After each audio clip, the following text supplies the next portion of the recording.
넘쳐흐르리라. 사막에 꽃이 피어 향내리라. 주님이 다스리는 그 나라가 되면은 사막이 곡동산들이 사자들이 어린 양과 뛰놀고 어린이도 함께 뒹구는 장사는다. 기쁨의 그 나라가 이제 속히 오리라. 사자들이 어린 양과 뛰놀고 어린이도 함께 뒹구는 장사한다. 기쁨의 그 나라가 이제 속히 오리라.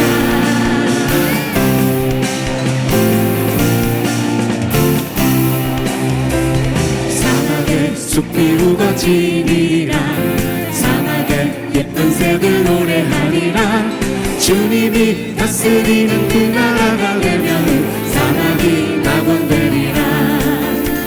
사막에 숲이 우거지리라. 사막에 예쁜 새들 노래하리라.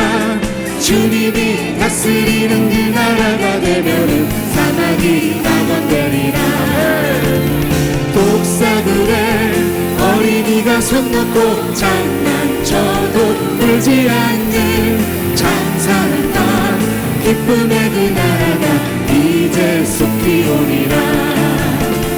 독사들의 어린이가 손 놓고 장난쳐도 울지 않는 장사한다. 기쁨의 그 나라가 이제 속히 오리라. 사자들이 어린 양과 뛰놀고 어린이들 함께 뒹구는 장사한다. 기쁨의 그 나라가 이제 속히 오리라. 사자들이 어린 양과 뛰놀고 어린이들 함께 뒹구는 장사한다. 기쁨의 그 나라가 이제 속히 오리라. 사자들이 어린 양과 뛰놀고 어린이들 함께 뒹구는 장사한다. 기쁨의 그 나라가 이제 속히 오리라. 독사들의 어린이가 손 놓고 장난쳐도 울지 않는 장사한다. 기쁨의 그 나라가 이제 속히 오리라.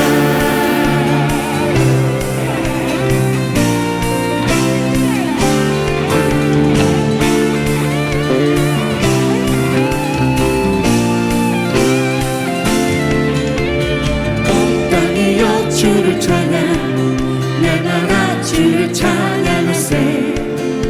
주의 기사와 주의 영광 온 땅에 널리 알려졌네. 온 땅이여 주를 찬양, 날마다 주를 찬양하세. 주의 기사와 주의 영광 온 땅에 널리 알려졌네. 위대하신 주 그의 힘과 위엄을 기뻐하라. 주의 다스리심을 온 땅이여 주를 찬양, 날마다 주를 찬양하세. 주의 기사와 주의 영광 온 땅에 널리 알려졌네. 위대하신 주 그의 힘과 위엄을 기뻐하라. 주의 다스리심을 온 땅이여 주를 찬양, 날마다 주를 찬양하세. 주의 기사와 주의 영광 온 땅에 널리 알려졌네. 위대하신 주 그의 힘과 위엄을 기뻐하라. 주의 다스리심을 온 땅이여 주를 찬양, 날마다 주를 찬양하세. 주의 기사와 주의 영광 온 땅에 널리 알려졌네. 온 땅이여 주를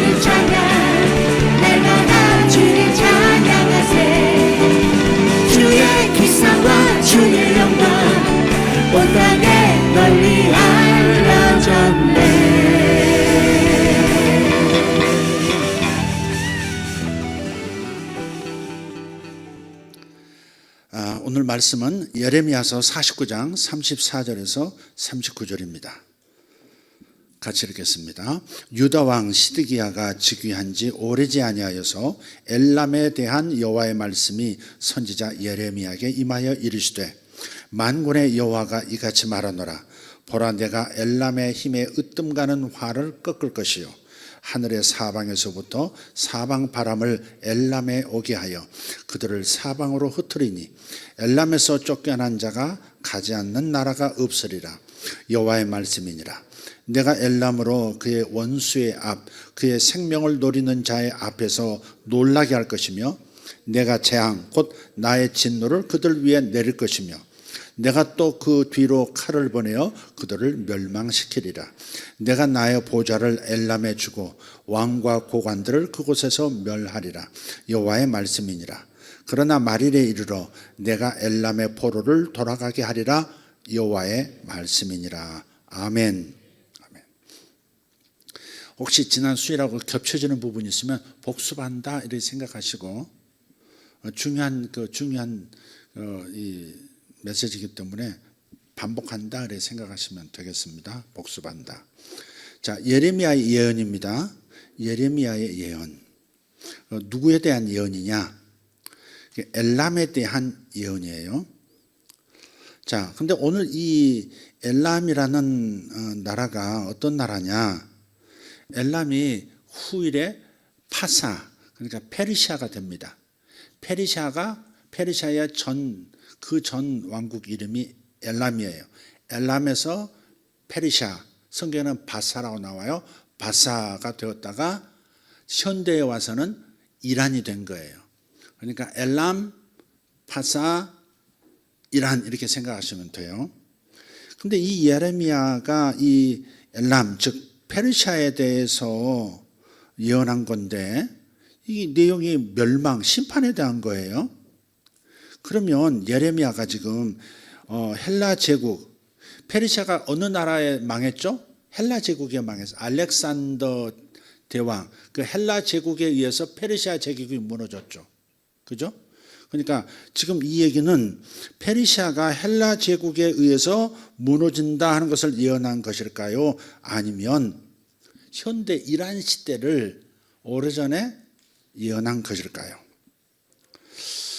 성경 예언에 관한 중요한 이 해석의 어떤 원칙 가운데 이런 게 있습니다. 예언 성취의 이중성 혹은 예언 성취의 복합성이라는 용어가 있습니다. 예를 들어 볼게요. 우리가 살아가는 공간은 3차원이에요. 그죠? 점으로 이루어진 점은 0차원. 점들로 이루어진 선은 1차원. 선이 쭉 밀려나가면서 만들어지는 면을 2차원. 면들과 면들이 만나는, 직각으로 만나고 다양하게 만나는 공간, 입체의 공간을 이제 우리가 살아가는 이 물리적인 공간이죠. 거기다가 차원이라고는 1차원을 더하면, 보태면 그러면 4차원인 거죠. 우리가 살아가는 이 물리적 세계는 4차원 공간인 거예요. 시간이란 차원을 보태서 4차원인 거예요. 그래서 인터스텔라라고 하는 영화에 보면 5차원적 존재가 나타나요. 우리는 가끔 그러죠. 4차원 같아 저 사람? 저 사람 왜 말이 4차원이야? 그러죠. 다른 차원이라 이거죠. 비웃는 거지만 좀 고차원인 거죠. 근데 4차원이라고 하지 않고 5차원을 얘기한단 말이에요. 그러니까 우리가 살아가는 이 공간과 시간이 만나서 4차원이 되는 거죠. 그러니까 4차원보다 위차원은 뭐예요? 5차원인 거예요. 자, 그래서 우리가 시간이라고 하는 것도요, 우리는 이렇게 생각해요. 3차원 공간 안에서 살아가기 때문에 시간을 과거, 현재, 미래로, 시간이 흘러간다고. 과거로부터 미래로 흘러간다. 또 어떤 학자들은 미래로부터 과거 쪽으로 시간이 흘러간다. 어떤 흐름으로 시간을 보죠. 그러나 한번 비유를 들어볼게요. 이게 망원경이라고 합시다. 이게 망원경이에요. 이걸 왼쪽은 과거, 중앙은 현재, 오른쪽은 미래예요. 우리가 이렇게 보면 과거, 현재, 미래는 각각이에요. 나는 현재만 살고 있어요. 과거는 지나갔어요. 미래는 오지도 않았어요. 나는 영원의 현재를 살고 있어요. 그러나 이 시간을 바라보는 관점을 이렇게 돌리면, 망원경처럼 이렇게 돌리면 과거와 현재와 미래가 한 스크린 안에 다 뜨는 거예요. 과거와 현재와 미래가 어우러져서 한 장의 사진처럼 나타나는 거예요. 그래서 5차원 블럭, 인터스텔라의 5차원 블럭 안으로 들어가서 보니까 자기의 과거가 보이는 거예요. 지구를 떠나올 때 자기 딸이 자기를 말리려고 했던 그 광경도 보잖아요. 딸이 자라나는 광경도 오고요. 그래서 5차원 차원으로 들어가면 시간이라는 것이 흐름으로 보이지 않고 한 장의 완성된 과거, 현재, 미래가 인류 창조 전체 역사가 한 장의 사진처럼 싹 드러나는 거예요. 그러니까 시간이라고 하는 것은 다른 차원에서, 더 높은 차원에서 보면 시간도 물질일 수 있다, 그런 표현을 써요. 자, 그런 걸 한번 좀 생각해 보시고요. 그래서 이 구약의 예언자들의 예언을 보면 이런 거예요. 과거, 현재, 미래가 같이 보이는 거예요. 자신은 어디가 더 가까운 미래인지 더 먼 미래인지는 정확히 몰라도 과거, 현재, 미래가 같이. 예를 들어서 이런 거예요. 63빌딩에서 저쪽 남산을 지금 찍어요. 사진을 딱 찍는데 남산만 나타나는 게 아니라 남산 저 뒤쪽으로 인왕산이 같이 찍히는 거예요. 남산은 가까운 산이죠. 인왕산은 그 다음 산이죠. 인왕산 뒤에 뭐가 있을까? 북한산이 보이나? 뭐가 보이죠? 뭔지 모르지만 앞에 가까운 산이 있고 그 다음 산이 있고 또 먼 산도 있는 거예요. 그래서 예언자는 예언할 때 지금 첫 번째 산만을 향해서 예언하는 게 아니에요. 하나님이 보여주시는 게 그런 거예요. 첫 번째 산, 두 번째 산, 더 미래의 산. 그것이 동시에 같이 오기 때문에, 그래서 예언이 성경에 기록되어 있으면 우리가 볼 때에 이게 그때 당시 선지자가 살고 있었던 그때 당시의 예언인가, 아니면 100년 뒤, 200년 뒤, 1000년 뒤 예언인가, 아니면 지금 우리가 살고 있는 21세기를 바라보면서 예언하고 있는가, 그거를 구분할 수 있어야 되는 거예요. 우리가 성경을 읽을 때 그걸 구분해서 볼 수 있어야 해요. 아, 이건 과거에 있었던 일이야로 끝나지 않고 연결돼서 그 다음 역사 속에 있었던 일을 예언하고 있었네. 아니, 지금을 향해서 예언하고 있는 부분도 있네. 이렇게 동시에 볼 수 있어야 성경을 바로 이해할 수 있게 되는 거죠. 그래서 예언자의 시선에는 2중 3중의 사건이 겹쳐 나타난다 하는 겁니다. 그것이 바로 예언 성취의 복합성, 예언 성취의 이중성이라고 표현해요. 예를 들면 이사야 시대에 그 시대를 위한 징조로서 임마누엘이라는 아이가 태어난다고 예언합니다. 임마누엘 하면 우리는 곧바로 2000년 전 예수님을 생각하죠. 그러나 이사야가 예언했을 때는 2000년 뒤에 예수님을 예언한 게 아니었어요. 1차적인 목표는, 타겟은 뭐였냐? 그때 당시에 상당히 복잡한 일들이 있었어요.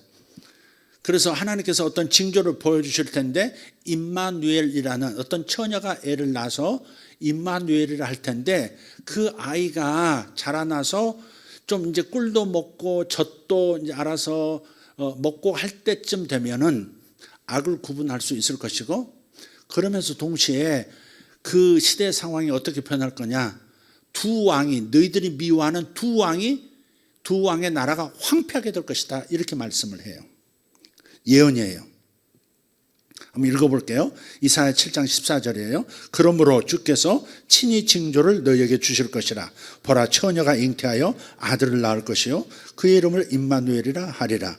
그가 악을 버리며 선을 택할 줄 알 때가 되면 엉긴 젖과 꿀을 먹을 것이라. 대저 이 아이가 악을 버리며 선을 택할 줄 알기 전에 네가 미워하는 두 왕의 땅이 황폐하게 되리라. 근데 이 예언이 이사야 시대에 이루어진 거예요. 누군지는 명확하게 나오지 않아요. 어떤 아이가, 어떤 아가씨가 애를 낳았어요.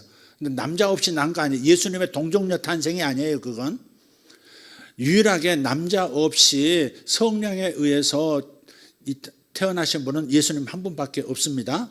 근데 이사야 시대에 이사야 시대에 어떤 아가씨가 어떤 연유에서 아기를 가졌는지 모르지만 애를 가졌고 그 아이가 임마누엘이라는 이름을 갖게 될 것이고 그럼 그 아이가 이렇게 성장했을 때 이스라엘의 적대국가 두 나라가 황폐하게 되어버린다는 거죠. 그 일이 이사야 시대에 이루어진 거예요. 그러면 그때로 끝난 거냐? 그렇지 않다는 거죠. 이게 이사야가 예언했을 때 가장 가까운 첫 번째 산이에요. 그러니까 조금 더 미래의 산이 있죠. 그리고 예수님이 태어나실 때 미래 제3의 상황이 있죠. 그러니까 이 예언은 그때 당시의 예언이면서 동시에 이사야 이후 700년 뒤에 태어나실 메시아이신 예수 그리스도의 탄생도 동시에 예언한 거예요. 아마 이사야의 눈에는 그 시대의 그 임마누엘만 생각했을지도 몰라요. 그러나 기록된 성경 말씀을 볼 때 아하, 예언 성취의 이중 구조를 가지고 있구나. 우리는 그렇게 이해해야 한다 이 말입니다. 자, 예언은 그때 이루어진 거예요. 그래서 예언자는 겹쳐보기 때문에 1차 시기에 이루어지지 않은 일이 그 다음 시간이 지나서 2차 시기에 이루어지기도 합니다. 아까 엘람이 어떤 나라라고 그랬죠? 후에 어떤 국가의 이름을 가지고 있죠? 페르시아, 바사입니다. 바사가 또 나중에 현대에 와서 이란이 되는 거예요. 자, 예수님의 감람산 예언이 있죠. 마태복음 24장 가서 보면 세상의 끝에 어떤 일이 있겠습니까? 그렇게 제자들이 질문했을 때 주께서 감람산에서 가르치신 말씀, 그게 감람산 담화 혹은 예수님의 감람산 예언이에요. 마태복음 24장 3절부터 한번 읽어볼게요. 예수께서 감람산 위에 앉으셨을 때 제자들이 조용히 와서 이르되 우리에게 이르소서 어느 때에 이런 일이 있겠사오며 또 주의 임하심과 세상 끝에는 무슨 징조가 있사오리이까. 예수께서 대답하여 이르시되 너희는 사람의 미혹을 받지 않도록 주의하라. 많은 사람이 내 이름으로 와서 이르되 나는 그리스도라 하여 많은 사람을 미혹하리라. 난리와 난리 소문을 듣겠으나 너희는 삼가 두려워하지 말라. 이런 일이 있어야 하되 아직 끝은 아니니라. 민족이 민족을 나라가 나라를 대적하여 일어나겠고 곳곳에 기근과 지진이 있으리니 이 모든 것은 재난의 시작이니라. 그때 사람들이 너희를 환난에 넘겨주겠으며 너희를 죽이리니 너희가 내 이름 때문에 모든 민족에게 미움을 받으리라. 그때 많은 사람이 실족하게 되어 서로 잡아주고 서로 미워하겠으며 거짓 선지자가 많이 일어나 많은 사람을 미혹하겠으며 불법이 성함으로 많은 사람의 사랑이 식어지리라. 그러나 끝까지 견디는 자는 구원을 얻으리라. 아멘. 자, 이런 종말에 관한 말씀을 들을 때 성경을 들고 있는 이 시대의 사람들은 2000년 전 예수님께서 감람산에서 바로 우리들이 사는 이 시대를 향해서 하신 말씀이라고 곧바로 받아들여요. 이건 문제가 있어요. 이건 문제가 있어요. 예수님의 당시 청중은 예루살렘, 그때 예수님과 함께 살고 있던 그 시대의 사람들인 거예요. 1차 청중, 감람산 예언의 1차 청중은 바로 예수님 시대에 살고 있는 그 예루살렘 사람들이라고요. 그런 다음에 이것이 우리에게도 하시는 말씀이 되는가를 그 다음에 살피는 거예요. 요한계시록도 마찬가지죠. 말씀을 드렸어요. 1차 청중은 누구예요? 요한이 목회하고 있던 아시아의 터키 지역에 있는 7 교회들에게 하신 말씀이에요. 7 교회들에게 주신 메시지라고 그게. 근데 우리는 갑자기 지구 반대편에 21세기에 사는 문화도 다르고 세계관도 다르고 언어도 다른 우리들에게 직접 다이렉트로 요한이 한 말이라고 생각해버리고 받아들이는 것이 실수라 이 말이죠. 항상 요한은 누구를 향해서 했느냐? 1차 청중이 누구냐? 1차 독자가 누구냐? 이걸 항상 생각해야 성경에 대한 오해가 없는 거예요. 그런 다음에 예언의 이중성을 생각하고 1차적으로는 예수님 당시에 이들에게 하신 말씀이구나. 실제로요, 마태복음 24장 이 얘기는요, 유대 전쟁사라는 그 요세푸스의 그 책을 읽어보시면 아주 두꺼운 책인데요, 너무 재밌습니다. 이 예수님이 예언하셨던 내용이 다 나옵니다, 거기에. 요세푸스라고 하는 사람이 언제 이야기를 유대 전쟁사에 썼냐면 예수님이 돌아가시고 십자가에서 돌아가시고 승천하신 다음에 약 40년 뒤에 로마가 예루살렘 이스라엘을 평정하려고 침공해 왔어요. 어마어마한 사단을 끌고 왔다고요. 수년간의 걸린 전쟁이었죠. 결국 예루살렘이 정복됐고 성전도 다 파괴됐어요. 근데 그때 그 광경을 로마 장교들 사이에서 그 광경을 다 보고 다 듣고 연구하고 기록한 게 유대 전쟁사예요. 근데 거기 보면 여기 나온 내용이 있죠. 거짓 선지자, 내가 그리스도라 하는 사람이 예루살렘에 나타나고요. 하늘에 징조가 막 보이고요. 별일이 다 있습니다. 그리고 그때 당시도 지진이 있고 기근이 오고 예루살렘 안에 로마군에서 포위된 사람들은 다 막 서로 잡아먹고 애들도 먼저 가위바위보 해가지고 진 사람이 애 내놓으면 삶아서 두 집안이 같이 나눠 먹고 그 다음에 살아남은 아이는 또 삶아서 또 다 나눠 먹고 식인까지 얼마나 많았는지 몰라요. 비참했죠. 그러니까 예수님께서 돌아가시기 전에 감람산에서 했던 이 예언은 이미 2000년 전에 이루어진 일이에요. 로마 침공 때 다 이루어진 일입니다. 누군가가 거룩한 곳에서 이 불경한 것이 거룩한 곳에 선 것을 보거든 다 예루살렘에 있는 사람들은 다 산으로 도망하라. 그 일도 다 이루어졌어요. 로마의 그 깃발 있잖아요. 독수리 깃발. 그게 이방인의 불경한 것이거든요. 그걸 예루살렘 성전에 세웠었다고요. 그러면서 예루살렘이 다 망가졌죠. 어쨌든 이미 다 이루어진 건데 우리는 곧바로 그런 역사는 무시해버리고 지금 이 종말 21세기 이 지진이 많고 전쟁이 많은 그렇게 거짓 선지자가 많고 거짓 이단들이 많은 이 시대를 향한 말씀이라고 받아들여 버리고 해석하니까 성경이 항상 오작동을 하는 거예요. 여기서도 원칙 뭐예요? 예수께서 예언하셨을 때 1차 청중이 누구냐? 성경이 기록됐을 때 1차 독자가 누구냐? 항상 그 입장에서 먼저 해석해보고 우리에게 적용할 것이 있는지 우리를 향한 부분도 있는지 보아야 한다. 예수님께서는 내가 살고 있는 이 시대까지 내다보시고 말씀하실 수 있어요. 요한도 그럴 수 있어요. 그러나 그 전에 요한의 1차 청중들이 경험해야 될 일을 예언하고 있다는 사실을 놓치지는 말아야 한다. 이 말씀을 다시 한번 반복해서 드립니다. 그러잖아요. 역사는 반복된다고. 그러니까 2000년 전에 일어났던 일이 21세기에 다시 일어나지 않으리란 법이 없죠. 오늘 읽어보면 꼭 오늘 이 시대를 향해서 하신 말씀 같아요. 기근과 재난, 전쟁의 소식들, 거짓 선지자들 마치 이 시대 같아요. 그러니까 이 시대를 향해서도 2중, 3중 예언 성취의 예언인 것이다. 그렇게 생각하시면 되겠습니다. 자, 따라서 오늘 본문이 읽었던 본문 엘람에 대한 예언은 페르시아 시대에 그러니까 바사 시대에 성취되기도 하고 이란 시대에 이루어질 수도 있다. 이렇게 생각하면서 읽으시면 되겠습니다. 또 예언의 표상은요, 항상 이 예언한 예언자가 살아가던 그 시대의 언어로 기록할 수밖에 없어요. 이 시대를 봐도 하늘에 나는 비행기를 보면서 뭐라고 표현하겠어요? 큰 새가 하늘을 날아간다. 뭐 이렇게 표현할 수밖에 없죠. 하늘을 나는 건 새밖에 없죠. 수천 년 전 이미지는 하늘을 나는 존재는 새밖에 없으니까 큰 새가 이상하게 쇳덩어리 든 새가 하늘을 난다 이렇게 표현할 수밖에 없어요.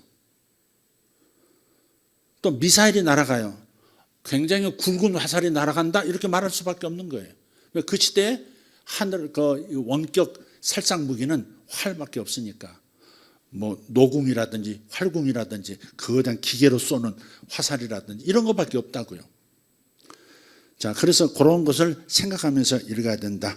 자, 이제 본문 예레미야서 49장 34절부터 읽어보도록 하겠습니다. 같이 읽습니다.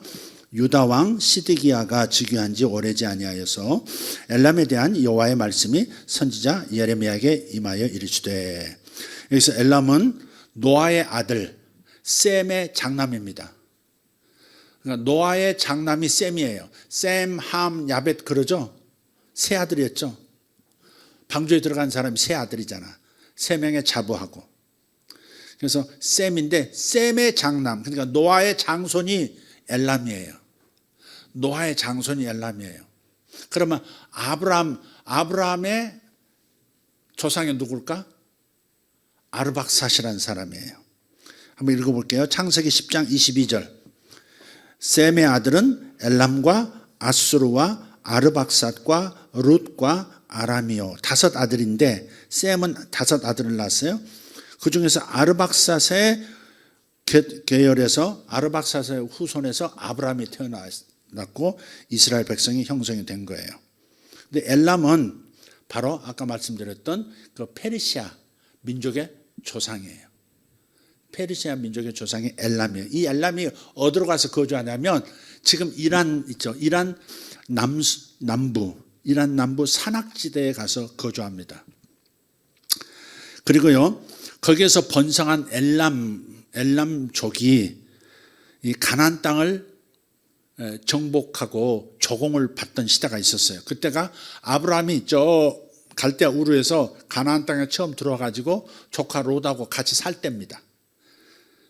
근데 조공을 이제 소돔 왕, 고모라 왕, 소알 왕이 조공을 다 바쳤던 10몇 년 동안 바쳤는데 갑자기 힘 좀 세졌다고 니들한테 못 바쳐. 우리 독립할 거야. 이렇게 한 거예요. 그러니까 엘람 왕이 누구냐면 엘람 왕 그돌라오멜이에요. 다른 그 도시 국가들과 함께 연합군을 만들어 가지고 소돔과 고모라를 침공해 옵니다. 그래가지고 그때 잡혀간 사람이 누구예요? 끌려간 사람이 조카 롯입니다. 롯의 가족이 다 끌려갔죠. 아브라함이 그 소식 듣고 자기 사병 316명 데리고 저 이스라엘 북쪽 단까지 쫓아가가지고 엘람 산맥으로 들어가기 전에 쫓아가가지고 급습해가지고 롯의 가족과 그리고 수많은 재물들을 다시 되찾아 옵니다. 그런 얘기가 창세기 14장에 있어요. 자, 그 정도 엘람이 그렇습니다. 엘람의 흔적을 지금 살펴보고 있는 겁니다. 엘람 다음이 페르시아인데 이 페르시아의 고레스 왕에 대한 이사야의 예언이 이사야서 44장 28절에 있어요. 그러니까 바벨론 제국을 이스라엘을 멸망시켰던 바벨론 제국을 멸망시킨 게 페르시아 제국이에요. 그 페르시아 제국은 알렉산더의 헬라에 의해서 무너졌고요. 그런데 이 바벨론을 무너뜨렸던 이 페르시아의 왕이 초대 왕이 고레스예요.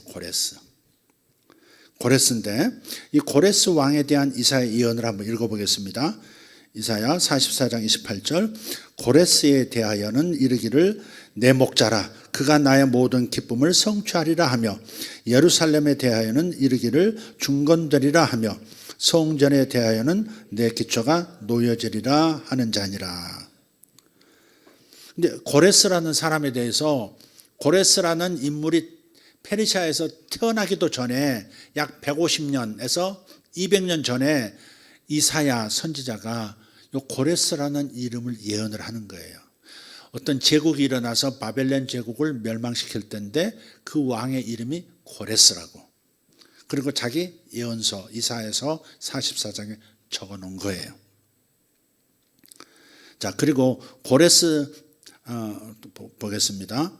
이사야 45장 1절 보면 이 고레스를 기름 부음 받은 자라고 또까지 얘기해요. 이사야가 기름 부음 받은 자. 그럼 메시아란 얘기거든요. 메시아. 근데 이스라엘은 메시아가 될 수 있는 자격은 제사장 아니면 왕밖에는 없거든요. 근데 하나님도 모르는 여호와도 모르는 아직도 태어나지도 않은 다른 나라 왕에게 기름 부음 받은 자 메시아라고 얘기하는 거예요. 자, 한번 읽어볼게요. 45장 1절.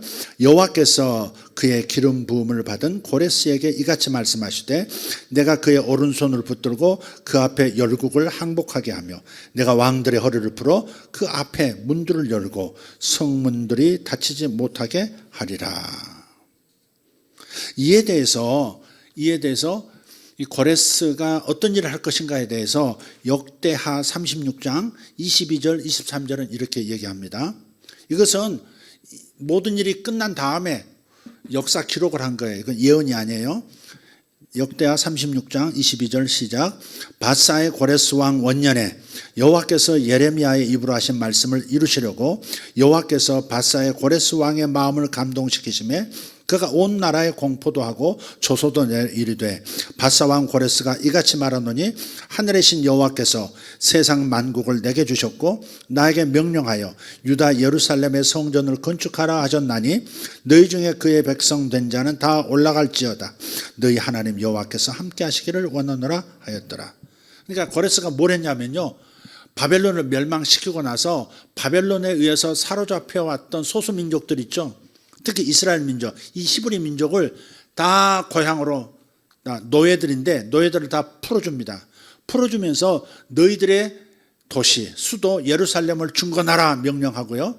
그 다음에 성전도 가서 세워라. 너희들의 신 여호와를 위하여 신전도 세워 하고서 페르시아의 국고를 열어가지고 어마어마한 돈을 이 페르시아에 살고 있었던 이스라엘 사람들에게 쥐어서 다 돌려보냅니다.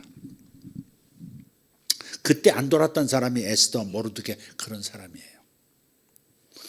그러다가 이를 만났었죠.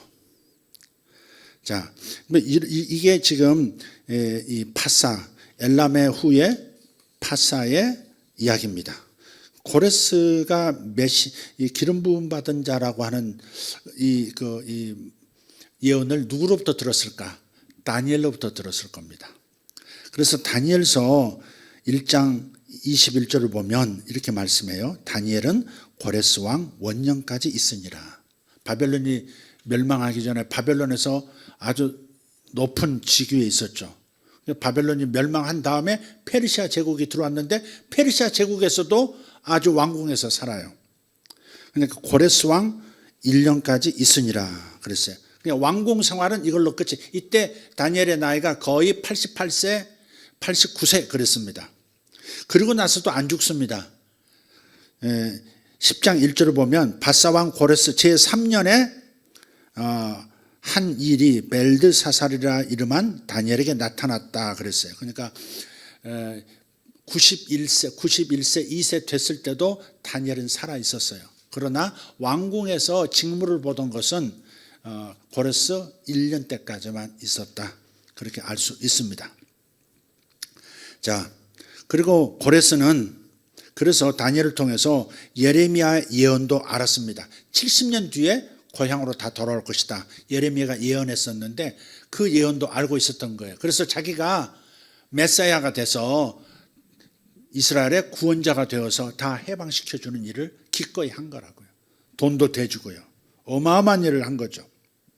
그래서 지금 현재 이란의 전신인 그 페르시아의 초대 왕은, 초대 그 황제는 이스라엘을 위해서 살았던 사람이라고, 이스라엘과 굉장히 친했던, 이스라엘을 살려낸 사람이라고요. 그래서 이번에 네탄야후가 이란을 공격하면서 뭐라고 얘기했느냐면, 이란 국민들이요, 당신들은 고레스 왕을 따라서 우리와 연합해야 합니다. 당신들의 조상 고레스는 이스라엘을 위해서 모든 것을 해주었던 고마운 분입니다. 이제 우리가 여러분들을 위해서 이 악한 정권으로부터 여러분을 구출하기 위해서 지금 일하고 있는 겁니다. 라고 국민들에 대해서는 그런 메시지를 발표했었죠. 자, 이제 다시 35절을 보겠습니다. 35절. 같이 읽습니다. 만군의 여호와가 이같이 말하노라. 보라, 내가 엘람의 힘에 으뜸가는 활을 꺾을 것이요. 이게 뭐라 그랬어요? 이란의 가장 으뜸가는 힘이 뭐죠? 지금 이란의 가장 강한 무력이 뭐예요? 원거리 살상무기, 장거리 미사일, 중거리 미사일, 단거리 미사일, 그리고 드론들, 그죠? 그러니까 이것들을 전부 만들어가지고 후티 반군에, 예멘의 그 남부에 있는 후티 반군에게 줬죠. 또 헤즈볼라에게 넘겨줬죠. 하마스에게 줬죠. 그래서 끊임없이 고레스와는 반대로 이스라엘을 죽이기 위해서, 지도에서 이스라엘을 지워버리기 위해서 애써왔던 게 지금 이 정권, 이란의 정권이란 말이에요. 그래서 엘람의 힘의 으뜸과는 활을 꺾는다. 그래서 이번 이스라엘과 미국의 1차 목표가 뭡니까? 장거리부터 단거리 미사일을 다 완전히 시스템을 없애는 것이고 핵물질 시스템도 파괴하는 것이고 그 다음에 이 악한 정권 하메네이 정권 핵심부 그 수뇌부를 다 제거하는 겁니다. 그게 다 이루어졌죠. 하메네이 핵심 수뇌부가 다 제거가 됐어요. 38절을 보겠습니다. 38절 으뜸과는 활도 꺾은 거고요. 꺾어가고 있고요. 핵심 수뇌부는 이미 제거가 됐죠. 38절 내가 나의 보좌를 열람해 주고 왕과 고관들을 그곳에서 멸하리라. 여호와의 말씀이니라. 최고 지도자들이 테헤란에서 사망했고요. 미국은 다음 지도자가 또 세워지면 곧바로 또 다시 제거할 것이라고 지금 공언하고 있습니다. 그런데 이 왕과 고관들을 제거하는 일보다 먼저 일어나는 것은 나의 보좌를 엘람해 주고입니다. 엘람해 주고 나의 보좌 내가 그들 가운데 있겠다 그 말씀이시죠. 그래서 이란에 엄청난 정치적 종교적 박해가 있음에도 불구하고 중동 최고의 부흥이 이란에서 일어나고 있는 겁니다. 주님이 친히 나타나시는 거예요. 심지어 이맘이라고 있어요. 이맘. 이슬람의 그 지도자들 이슬람 지역에 가면 이렇게 높은 탑이 있죠. 거기 올라가서 이렇게 하루에 5번씩 외치는 사람이 있어요. 뭐 이러는 사람도 있죠. 그 시간만 되면 다 보자기 깔고 막 공장에서 일하다가도 엎드리고 공부하다가도 엎드리고 막 그러잖아요. 기도하는 시간을 갖잖아요. 그런 사람들을 이맘, 이스라엘의 이슬람 지도자들을 이맘이라고 그래요. 이맘이 헛무헛소이노 뭐 이렇게 할 때 갑자기 옆에 딱 주님이 서 계시는 거예요. 그래가지고 이맘들이 예수를 믿는 일이 굉장히 많아졌어요. 근데 이 사람들은 기독교를 접한 사람들이 아니야. 주님이 직접 나타나셔가지고 예수 믿게 된 사람들이에요. 그래서 이슬람 그 안에는요, 이 표면적인 직분은 이맘인데 기독교 리더인 거예요. 동시에. 그래서 어느 지역은 그 마을 전체가 예수 믿는 공동체야. 그 이맘이 또 목사 노릇을 하는 거예요. 그 어마어마한 지하교회가 쫙, 그러니까 한 10년 동안에 이 10년 동안에 약 100만 명이 예수 믿었다는 거예요. 지금도 계속 퍼져나오죠. 그래서 지난번에 얘기했지만 그 지하교회들을 모아놓고 어떻게 해서 예수를 만났냐? 혹시 꿈에서 예수 본 분이 있으시냐? 그러면요. 10중에 9은 손든데 꿈에서 난 예수를 만났고 그때 난 예수를 영접했다. 그러니까 주님이 친히 선교하시는 거예요. 친히. 그러니까 이런 일이 거의 없었거든요. 근데 이란이라고 하는 나라에서는 이런 초자연적인 역사가 전도의 역사, 영혼 추수의 역사가 일어나고 있는 겁니다. 그러니까 이 하메인이 저는 호메인이었죠. 하메네이 이 정권이 얼마나 아꼈습니까? 그 시위한다고 그냥 기관총을 막 덤프 트럭에 막 올리고 다니면서 막 깔겨버렸잖아요. 시민들을 향해서. 오토바이 타고 막 쫓아가면서 막 그 여자들 뒤통수에 그냥 쏴버리고 3만 명에서 4만 명 죽었다 그러잖아요. 그런 정권이 어디 있습니까? 얼마나 악합니까 그게. 자기 국민을 그렇게. 그것도 종교 지도자가 자기 정권을 지키기 위해서 그런 짓을 하고 있다면 당연히 이건 사탄의 후손이라고 할 수밖에 없죠. 우리나라 같으면 이승만 대통령이 시위가 일어났을 때 그 밑에 부통령이었던 이강모인데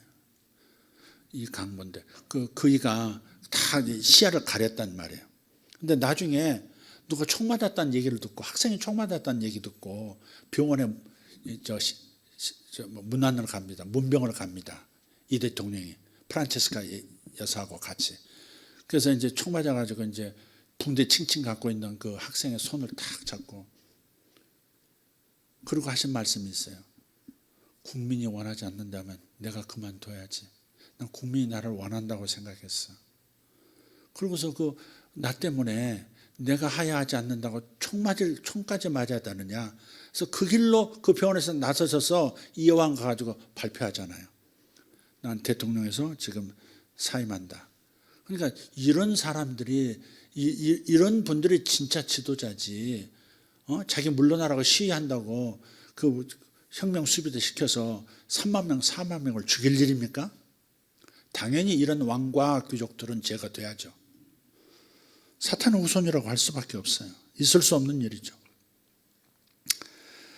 자, 그래서 그런 예언을 지금 38절에 하고 있는 것이다. 내가 나의 보좌를 엘람에 주고 왕과 고관들을 그곳에서 멸하리라. 자, 활이 원거리 살상 무기라면 근거리 살상 무기는 뭐예요? 칼이죠. 칼이에요. 근접 무기는 칼입니다. 중동의 이란이 활의 민족이라면 동아시아의 활의 민족은 한민족입니다. 조선인들. 그죠? 그래서 그 후예들은 이 활과 비슷하게 생긴 원거리 살상 무기, 미사일을 그렇게 잘 만드는 거예요. 잘 만드는. 이란이 잘 만들잖아요. 그거 가지고 러시아까지 줍니다. 드론도 러시아에 공급해 주고요. 미사일들을 후티 반군에게, 또 하마스에게까지 막 주고. 그렇지 않습니까? 그래서 37절을 보시면 이렇게 말씀해요. 이것도 예언이죠. 여호와의 말씀이니라 내가 엘람으로 그의 원수의 앞 그의 생명을 노리는 자의 앞에서 놀라게 할 것이며 내가 재앙 곧 나의 진노를 그들 위에 내릴 것이며 내가 또 그 뒤로 칼을 보내어 그들을 멸망시키리라. 그 뒤로 칼을 보내어 그들을 멸망시키리라. 요거는요 근접 무기이기 때문에 미국이 공군력, 해군력만 사용하는 게 아니라 지상군도 밀어 넣을 것인가? 그러지 않을 것 같아요. 근데 아니야 다를까. 미국이 다른 대신할 용병을 찾았죠. 쿠르드족. 그래서 3월 4일부터 그러니까 이틀 전 수요일 날 이 설교를 하고 이게 미군이 들어갈 것인지 안 들어갈 것인지는 두고 보자 제가 말씀을 드렸잖아요. 근데 그날 저녁 그 새벽에부터 일어나기 시작했어요. 미국은 지상전을 투입시키지 않기로 했고 대신 지상전을 대리할 용병을 선택했습니다. 이라크에서 살고 있는 쿠르드족 수천 명이 지금 이란 산악 지역으로 스며들고 있습니다. 서쪽에서 들어가고 있어요. 이라크가 서쪽에 있어요. 이란의 서쪽에서 이렇게 산악지대로 넘어가고 있고요. 그 다음에 동쪽에서는 파키스탄이 이란 국경으로 지금 막 몰려오고 있습니다. 최고 장비 다 가지고 이란으로 오고 있습니다. 파키스탄이 왜 이란을 공격할까? 그건 사우디하고 협약을 맺었기 때문에 그래요. 오래전에 사우디하고 서로 공격을 당하면 서로 돕는다. 사인을 사우디하고 한 거예요. 근데 이번에 이란이 미국, 이스라엘에게 공격받은 다음에 천지사방으로 미사일을 쐈잖아요. 거의 열 몇 개국에 다 자기 아랍, 중동, 걸프 국가에 다 쐈습니다. 사우디하고 아랍에미리트에 더 쐈습니다. 심지어 아랍에미리트 대통령이 말하기를 이스라엘에 미사일 쏜 것보다 우리한테 쏜 게 더 많다고. 우리나라 천궁이 대부분 떨어뜨리긴 했지만 많은 피해가 있었죠. 그러니까 두바이에 와 있었던 외국인 3명도 사망하고요. 굉장히 피해가 컸습니다. 근데 이 쿠르드족이 애환이 많은 민족이에요. 한 4천만 명 되는데요. 이 사람들은 민족은 있는데 국가가 없는 거예요. 땅이 없는 거예요. 땅이요. 자기 국토가 없는 민족이 4천만 명 쿠르드족입니다. 그래서 터키 지역에 한 1,000만 명 살고 있고요. 그 다음에 이라크 지역, 그 다음에 시리아 지역, 이란 지역 흩어져서 거주하고 있어요. 그러니까 나라가 없으니까. 근데 이게 집도 절도 없는 사람들이 독하거든요.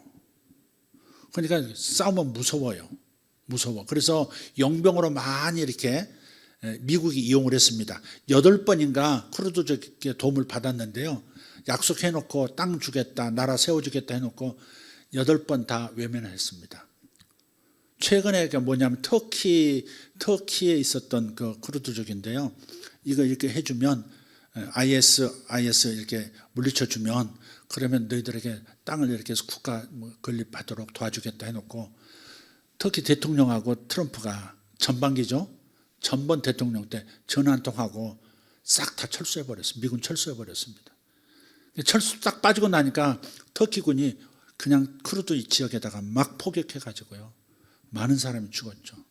8번이나 배신당했는데도 또 트럼프가 또 전화하니까 또 총 메고 여성 남성 할 것 없이 지금 이란으로 지금 몰려들고 있거든요.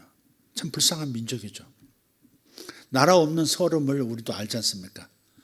땅을 잃어버린 민족의 서름을 알죠. 근데 이 사람들은 지금 이제 그래서 이 사람들이 또 이란이 지금 공백 상태가 있으니까 이란 땅 어느 모퉁이를 우리에게 뭐 요청했는지 예스 했는지 그건 모르겠어요. 그건 알 수가 없죠. 미국이 뭘 약속했는지는 몰라요. 약속한 걸 발표 안 하는 걸 보면 또 있을 가능성이 매우 많은데 어쨌든 쿠르드족이 지금 이란 국경 수비대와 싸우려고 산악지도로 지금 들어가고 있다. 그게 이틀 전부터 시작됐다. 그 다음에 파키스탄도 동쪽에서 공격해 오고 있다. 그래서 미국은 들어가지 않을 거다. 대리전 할 거다. 지상전은 이들이 맡을 것이고 미국과 이스라엘은 공중에서 지원한다. 이게 저들의 전략 같습니다. 이 상황에 대한 많은 논평들이 있어요. 이 전쟁이 과연 정당한 전쟁이냐? 이란이 무슨 위험한 짓을 할 거라고 생각했길래 굿 필링 그러거든. 트럼프 대통령이 굿 필링 그런 느낌이 왔다. 이란이 먼저 공격할 것 같다는 느낌이 왔는데 그걸 또 굿 필링이라고 그래요. 굿 필링이 왔대. 아주 좋은 느낌이 왔대. 이란이 공격할 것 같은 좋은 느낌이 와서 선제 공격했다. 그렇게 얘기하죠. 하여간 재밌어요. 그러니까 이 전쟁이 과연 정당한 전쟁인가? 국내에서 미국 내에서부터 뭐 유럽 뭐 전 세계에서 지금 말이 많죠. 이제 말의 싸움이 시작되고 있어요. 그렇다면 하나님의 교회는 어떤 시각으로 판단해야 할까 하는 겁니다. 어떤 프레임으로 이걸 해석하고 적용해야 할까 하는 겁니다. 지난 수요일에 두 가지 관점을 말씀드렸어요. 첫째는 창세기 3장 15절을 통해서 여인의 후손과 사탄의 후손 사이에 영적 전쟁이 벌어지고 있다는 것을 알아야 된다는 거죠. 이 세상에서 벌어지고 있는 수많은 전쟁 배후에 영적 전쟁이 있다. 근데 그 영적 전쟁의 핵심은 뭐냐면 메시아께서 이 땅에 오시도록 준비하고 애쓰는 여인의 후손. 그 여인의 후손이 메시아가 이 땅에 태어날 수 있도록 열심히 살아가는 그 여인의 후손을 방해하는 세력. 그건 바로 사탄의 후손. 이제는 예수님이 이미 오셨기 때문에 이제 이 시대의 유대인과 이 시대의 교회는 다시 오실 예수 그리스도의 길을 준비해야 되는 거예요. 근데 이걸 준비하고는 우리들은 여인의 후손에 속하고 양의 나라에 속하고 이것을 방해한다면 사탄의 후손이 되는 거고 하나님의 진노의 대상이 되는 거예요. 그래서 이스라엘을 지도에서 지워버리겠다. 미국은 큰 사탄, 이스라엘은 작은 사탄 다 없애버려야 한다. 다 죽음을, 미국에게 죽음을, 이스라엘에게 죽음을 이라고 외치는 이 호메이니 그리고 이어진 하메네이 정권은 사탄의 후손으로서 당연히 하나님의 진노 가운데 있게 되는 것이죠. 그래서 이 예언이 엘람에 대한 이 예언이 이 시대에 지금 이루어지고 있는 거예요. 그래서 우리가 생각해야 돼요. 두 번째는 창세기 3장 15절의 말씀을 통해서 성경은 하나님의 구속사라는 관점을 가져야 됩니다. 여인의 후손과 사탄의 후손을 구분해야 되는 것과 함께 성경은 구속사를 말하고 있다. 타락한 인간을 어떻게 하면 구원시킬 건가? 어떻게 하면 천국을 저들에게 다시 줄 건가? 어떻게 하면 에덴을 회복시킬 건가? 이것이 하나님의 중요한 구속사적 하나님의 행동이 성경에 있다. 이것을 항상 가지고 있어야 된다. 이 관점에서 세계사를 해석해야 한다 하는 겁니다. 그래서 우리의 번성과 행복은 하나님께 매우 중요해요. 우리가 행복하게 사는 걸 원하세요. 평화롭게 사는 걸 원하세요. 그렇지만 하나님 없이 평화롭게 산다? 하나님 빼놓고 우리끼리 즐겁게 화목하게 산다? 이건 아니다 이 말이죠. 그래서 주님께서 내가 화평을 주러 온 줄로 생각하지 말아라. 금을 주러 왔다. 화평을 다 깰 것이다. 시어머니와 며느리가 화평하지 못할 것이고 아버지와 아들이 화평하지 못하게 할 것이고. 왜? 하나님 없이 니나노 할 때는 주님께서 이 점에 대해서는 칼을 들이댄다. 불화가 일어나게 만든다. 국가 간의 관계도 마찬가지. 하나님 없이 우리끼리 유토피아를 만들겠다. 이것은 하나님의 구속 계획과는 전혀 거리가 먼 인간의 태도인 거예요. 그래서 전쟁이 일어나도록 허용하시는 거고 세상에 재난이 일어나도록 허용하심으로써 흔들리는 사람의 마음에 복음의 씨앗을 뿌려서 영혼 추수를 하기 위한 거다 이 말이죠. 이게 그래서 주님께서 지금 세상을 흔드시는 것은 바로 영혼 추수를 위한 아주 굿 타임이라고, 아주 골든 타임이라고 그렇게 생각하시면 되겠습니다. 자, 구체적인 적용점은 뭐냐면, 구체적인 적용점은 우리가 반유대주의에 빠지지 않아야 한다는 겁니다. 내가 뉴욕에 작년인가 갔을 때 뭐 도처에서 뭐 반유대주의 운동이 막 이렇게 일어나고 있더라고요. 그래서 이스라엘은 지금 그 알리야 운동을, 대대적인 알리야를 준비하는 훈련을 하고 있어요. 뉴욕에서 사람들이 빠져나올 걸 생각하고요. 유대인들이 다시 이스라엘 올 걸 생각하고 준비하는 훈련을 하고 있더라고요. 자, 두 번째, 이스라엘과 이방인의 남은 자들이 돌아오도록 기도해야 합니다. 하나님께서 이방인 중에서 이스라엘 외의 나라들을 이방인이라고 그래요. 이방인들 중에서 구원받을 숫자가 하나님의 머리 안에는 있어요. 그 숫자가 다 차잖아요. 그러면 다시 이스라엘 사람들 중에서 구원받기로 작정된 자들이 예수 믿는 역사가 일어나요. 그 숫자가 다 차면 주님 재림하시는 거예요. 우리가 왜 이걸 알아야 하고 이걸 기도해야 되냐면 주님의 재림과 연결되어 있기 때문에 그래요. 지금 다 잊어버리고 살아요. 가정에 문제가 있으면 낙이 없는 사람처럼 살아요. 돈을 많이 못 벌면 낙이 없는 사람처럼 살아요. 얼마나 세상에 몰두하며 사는지 몰라요. 세상을 보고 보면 낙이 없다고 아까 노래는 하는데 세상이 낙인 거예요. 행복한 가정, 넉넉한 재산 이런 것들만 있으면 행복하고 하나님 없어도 주님 재림하셔도 된다고 하는 사고방식으로 이미 우리가 깊이 젖어들었어요. 그래서 웨이크업 하는 거예요. 깨어나라는 거죠. 하나님의 목적은 영혼의 추수입니다. 이방인에서 구원받을 사람들 빨리 구원받아야 되고 유대인들 중에서도 구원받아야 될 사람들 빨리 구원시켜야 되고 그래서 주님의 재림이 이루어짐으로써 부활 사건이 일어나고 그리고 영원한 새하늘과 새 땅이 이루어지는 거예요. 그게 하나님의 목표인데 하나님 없이 주님의 재림을 그리워하지도 않고 주님의 다시 오심을 기도하지도 않고 준비하지도 않고 살아가는 이 세상에 대해서 주님은 흔드시는 거예요. 그래서 전쟁이 일어나는 인간의 탐욕에 의해서 전쟁이 일어나죠. 다 탐욕입니다. 탐욕. 땅에 대한 탐욕, 에너지에 대한 탐욕, 그런 거죠. 그 탐욕 때문에 전쟁이 일어나는 거잖아요. 그걸 허용하시는 까닭은 뭐예요? 그걸 통해서라도 흔들어서 하나님이 일으키시는 건 아니에요. 인간의 탐욕이 전쟁을 일으키지만 인간의 그 탐욕에 의한 그 전쟁, 그 틈새 시장을 주님 노리시고 그 가운데서 흔들리는 영혼들을 주님께로 인도해서 구원시키고 주의 나라를 채우기 위해서 하시는 거거든요. 그러니까 이런 관점을 꼭 가져야 된다. 그래서 세 번째는 이란을 미워해서는 안 되고 이란의 부흥이 더 일어나도록 기도해야 할 줄 믿습니다. 자, 네 번째는 이제 세상의 끝이 왔다고 드디어 종말의 전쟁이 시작됐다고 3차 대전이 시작됐고 아마겟돈 전쟁이 시작됐다고 그렇게 생각하면서 요동하지 말아야 합니다. 과연 지금 이란이 지금 확전시키고 있는 그 중동의 이 오일머니 국가에서 일어나는 이 전쟁이 마지막 전쟁일까요? 그렇지 않습니다. 아직은 몰라요. 에스겔서 38장으로 이어지면 마지막 전쟁이 될 겁니다.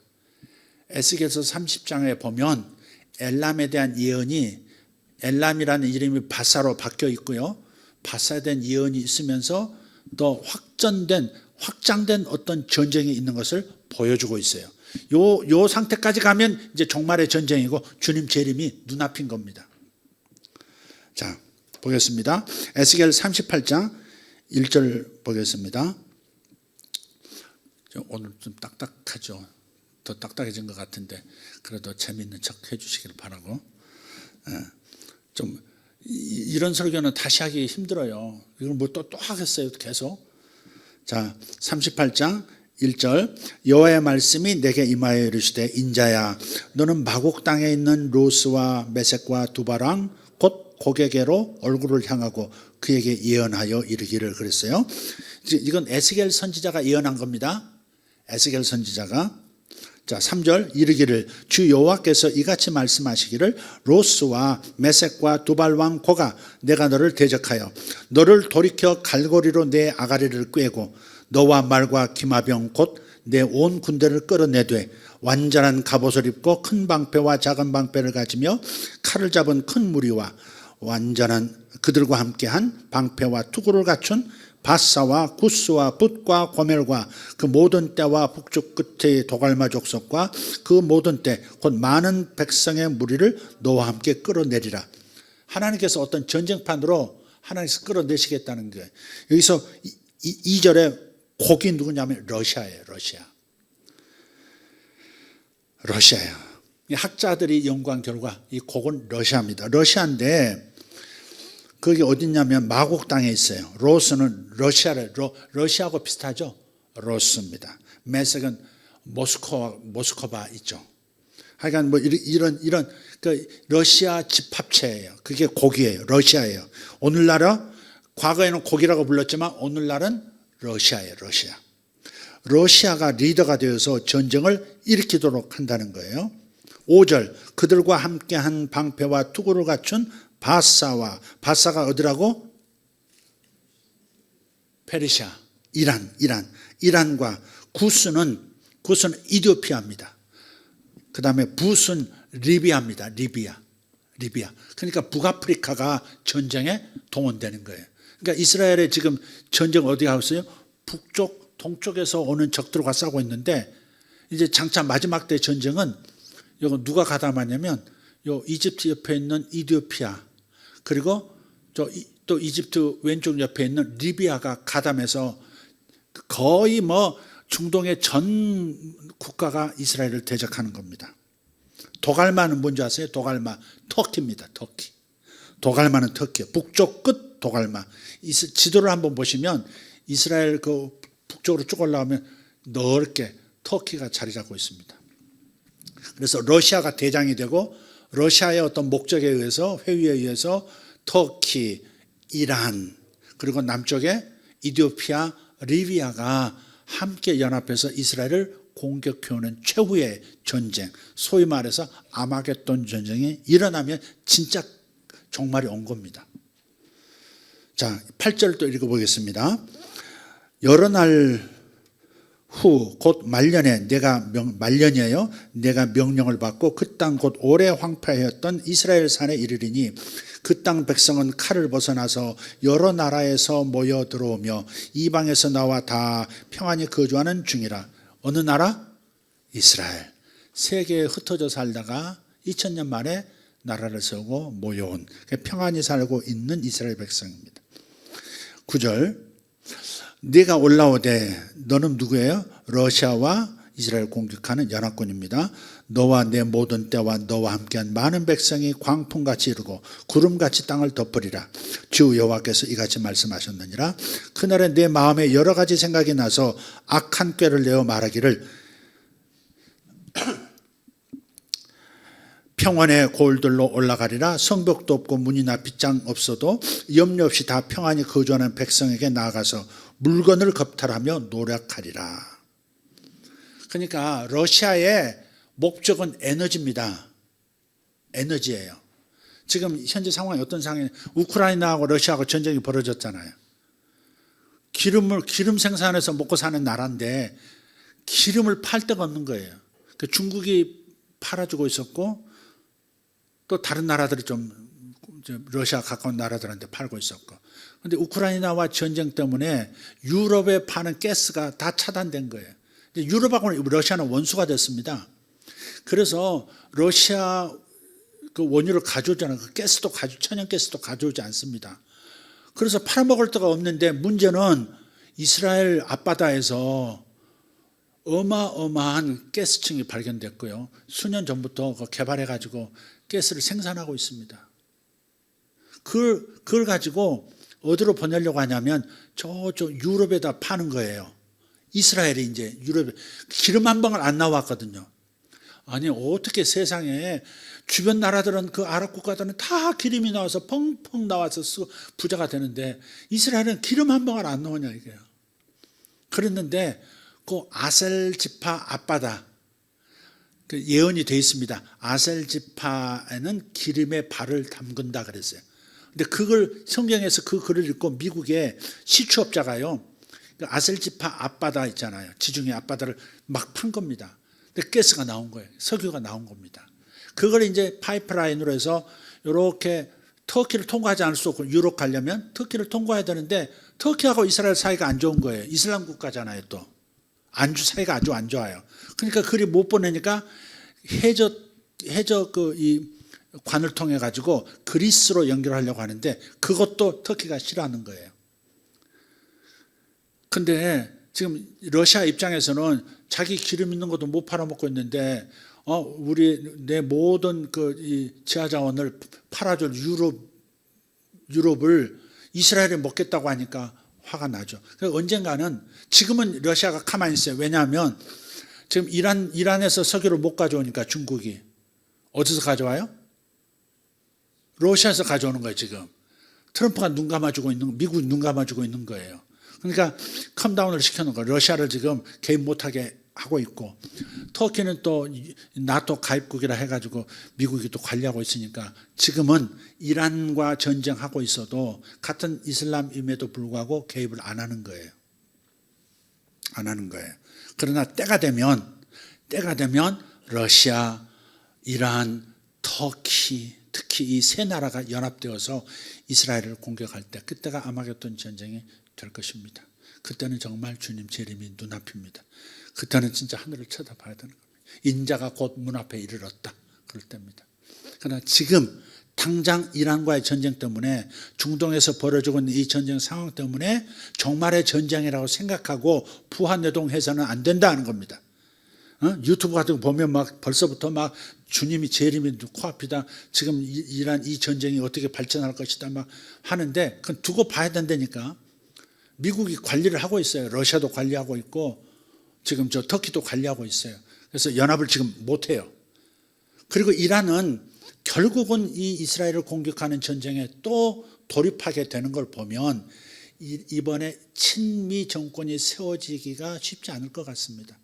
친미 정권이 세워져도 또 나중에 어떻게 될지도 모르겠지만 상식적으로 생각했을 때 이번에 아무리 공격하고 이스라엘 정권을 이란 정권을 무너뜨린다 하더라도 미국이 원하는 수준으로 이란이 변하지는 않을 가능성이 많습니다. 이 예언을 봤을 때. 자, 그런 정도 우리가 내다보고 기도하면 좋겠습니다. 러시아의 탐욕에 대해서 말씀을 드렸어요. 자, 이제 결론입니다. 언젠가는 이 나라들이 의기투합할 거예요. 러시아가 대장이 되고요. 그러나 아직은 아니다. 따라서 미혹하는 영상들을 분별해서 삼가하고 보셔야 되겠습니다.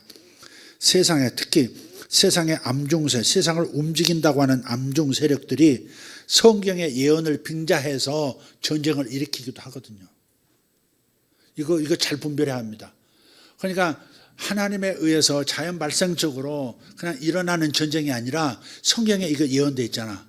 그러니까 이 예언을 우리가 이루는 거야 하면서 성경의 예언을 이룬다라고 하는 그걸 가지고 자기들의 아젠다를 이루려고 하는 세계 그림자 정부라 그러죠. 암중 세력들이 움직일 가능성도 있으니까 이것도 예의주시해서 잘 분별해서 봐야 되겠다. 그런 말씀을 드립니다. 오늘 좀 딱딱한 주제였는데 들어주셔서 감사하고, 자, 우리가 기도할 제목은 아시겠죠? 왜 이것을 우리가 알아야 되고 기도해야 되느냐? 주님의 다시 오심이 달려있고 우리가 웨이크업, 깨어나야 되기 때문에 지금 이 시대가 어떤 시대인지를 알아야 됩니다. 여러분, 하나님은 흔들리지 않는 것이 올 때까지 우리 삶을 흔드실 거예요. 좋은 것이 좋은 것이라고만 사셔서는 안 됩니다. 이제 그저 자식 잘 되고 손주 잘 되고 그것만 꿈으로 삼고 사셔서는 안 됩니다. 우리가 초대교회 때 박해를 받았던 것처럼 그런 박해가 다시 올 수도 있어요. 그래서 우리 신앙들을 각각 점검해서 깨어있는 신앙으로 바꿔야 될 때지, 단순하게 행복하고 알콩달콩 사는 것을 하나님이 원하신다. 물론 하나님 원하세요. 우리 평안한 거 환영하시고요, 우리가 복받는 거 환영하세요. 그렇지만 하나님께 온전히 하나님을 바라보고 주 예수 그리스도의 오심을 생각하면서 마라나타 예수여 다시 오시옵소서 하는 주님의 그 구속 계획에 착심하지 않고 그냥 세상에 취해서 사는 것은 하나님이 기뻐하시지 않죠. 그죠? 우리가 균형이 있어야 되겠습니다만은 그건 기뻐하시는 일은 아닙니다. 그렇다고 해서 여러분 직장 그만두고 또 맨날 교회 와서 기도만 하고 그러는 얘기도 아니에요. 돈 벌지 말라는 얘기도 아니에요. 그 얘기 하늘로 올라갔던 사람 누구죠? 에녹처럼 자식을 낳고 그렇게 살아요. 살면서도 하나님과 동행해야 돼. 근데 이 시대에 하나님과 동행하는 것은 뭐냐? 예수 그리스도의 다시 오실 길을 준비하는 거예요. 영혼들을 구원하고 잃어버린 영혼들이 저 전쟁 와중에서 지옥으로 떨어지지 않도록, 그 전쟁의 와중에서도 예수 믿는 역사가 일어나도록 주님께서 역사해 주시도록 우리가 기도해야 합니다. 그래서 이 이방인의 숫자와 유대인의 숫자가 딱 찼을 때, 하나님의 구속계획의 숫자가 찼을 때 주님이 이 땅으로 오실 텐데, 그 숫자는 우리는 알 수 없지만 주님께서 그때 오실 텐데 그 일을 위해서 우리가 열심히 기도해야 되겠다. 그리고 깨어 기도하며 살아야 되겠다. 너무 세상에 취하며 살지 말자. 내가 다른 가정처럼 여유롭고 행복한 가정이 아니어서 우울하다? 그럼 세상에 취해 있는 거였습니다. 오히려 그렇게 내 삶이 흔들릴 때 주님의 사랑을 회복하고 주님을 사랑하기를 더 애쓰고 주님 앞에 기도하기를 더 애쓰는 사람이 돼야 마땅하지 않겠습니까? 내 직장이 없어졌다고, 벌이가 없어졌다고 중내산해 하지 말고, 그건 세상에 취한 겁니다. 꼭 돈이 많아야 세상에 취하는 거 아닙니다. 권세가 있어야 세상에 취한 거 아닙니다. 없어졌을 때 내 마음이 하나님께로 돌아가느냐 안 돌아가느냐, 그걸 보면 내가 세상에 취해 있는 사람인지 잠든 사람인지 알 수 있다 이 말이죠. 그래서 깨어나자 이 말이에요. 세상에 이 모든 일을 하나님 보여주시면서, 성경의 예언이 이루어지는 것을 보여주시면서 너희들 이제 어떻게 살래? 중동에서 일이 마무리되면 어디로 전쟁터가 옮겨오겠습니까? 동북아시아로 옮겨오지 않겠습니까? 베네수엘라 삼키고 이란도 삼키면 그러면 그 다음 뭐겠습니까? 다 그 중국을 포위하는 건데 중국과의 대전쟁이 있습니다. 미국이 직접 처음부터 개입할지 모르지만 이스라엘과 미국이 함께 일환을 하듯이 일본과 중국이 먼저 부딪힐 가능성이 매우 많고, 한반도는 안전할까? 이란, 저 멀리 떨어진 이란에서 그 전쟁이 일어났는데 어떻게 코스피가 그렇게 떨어지면, 코스닥이 그렇게 어마어마한 일이, 9.11 테러 때보다 더 떨어졌다는, 하루 사이에 떨어져. 너무 주식시장이 망가지니까 딱 저 브레이크 걸고, 그것도 세 번째 오늘도 걸었더라고요. 계속 빠져나가니까. 그래서 돈 벌지 말자 그 얘기 아니에요. 돈 벌 수 있을 때 버세요. 그 영혼 추수에 써야 합니다. 아멘. 거기에 쓰는 거예요. 거기에 할 일이 많죠. 돈도 벌어야죠. 그러니까 여러분 잘 보셔야 돼. 막 지금 6천 올라가고 뭐 하이닉스가 아니고 뭐지, 하이닉스 사봤어야지 내가. 하이닉스 그 100만 원 넘어가고 뭐 삼성전자 20만 원 하고 그렇게 막 올라갈 때, 야 저기 돈 번다고 해서 들러붙으면 망하는 길입니다. 그게 이렇게 툭 떨어지는 거예요. 이렇게 이걸 또 세상에 만들어가는 사람이 있을지 누가 알겠어요. 또 전등도 일으키는 무리가 있는데. 그러니까 여러분 잘 생각하셔서 뭔가 투자할 때도 이렇게 바닥일 때, 공포가 내 심장을 쫄깃쫄깃하게 만들 때, 그럴 때 사뒀다가 탐욕이 치솟아 오르고 온 세상이 달라붙을 때 싹 팔고 나오고, 이렇게 해서 돈도 버는 거지. 교훈 받을 게 참 많습니다. 어쨌든 지금 이런 세상이 흔들리는 것은 흔들리지 않는 주님과의 관계를 회복하라는, 주님을 간절히 사모하고 다시 오실 주님, 재림하신 주님을 다시 사모하는 우리 한국교회가 되기를, 우리 성도가 되기를 주님은 간절히 원하신다고 믿습니다. 할렐루야, 할렐루야. 주의 재림을 사모하는 성도들 되기를 축복합니다. 주 예수를 사모하는 분들 되기를 축복합니다. 축복합니다. 축복합니다. 다 같이 일어나십시다. 하나님 감사합니다. 오늘 하나님 이 말씀을 다시 새기면서 아버지 이제 무엇을 기도해야 될지 분명하게 이 시대의 기도 제목을 찾았습니다.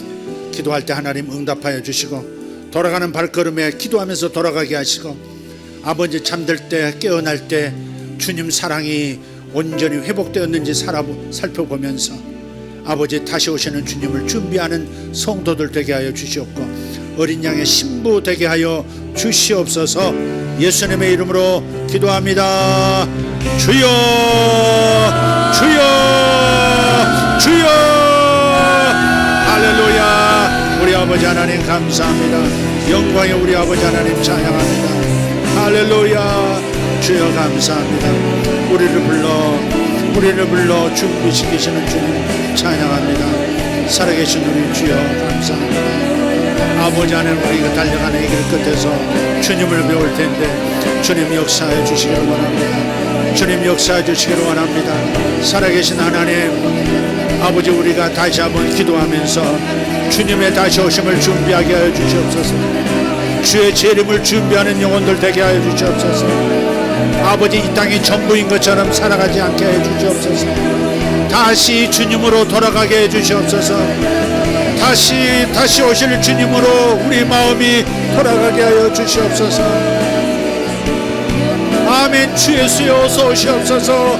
기도하는 자들 되게 하여 주시옵소서.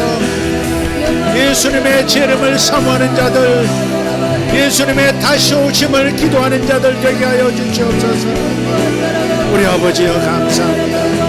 오르가시오르단자 토마스 엘라브라센드로 투메르스코스마자. 할렐루야, 할렐루야. 우리 아버지여 감사합니다.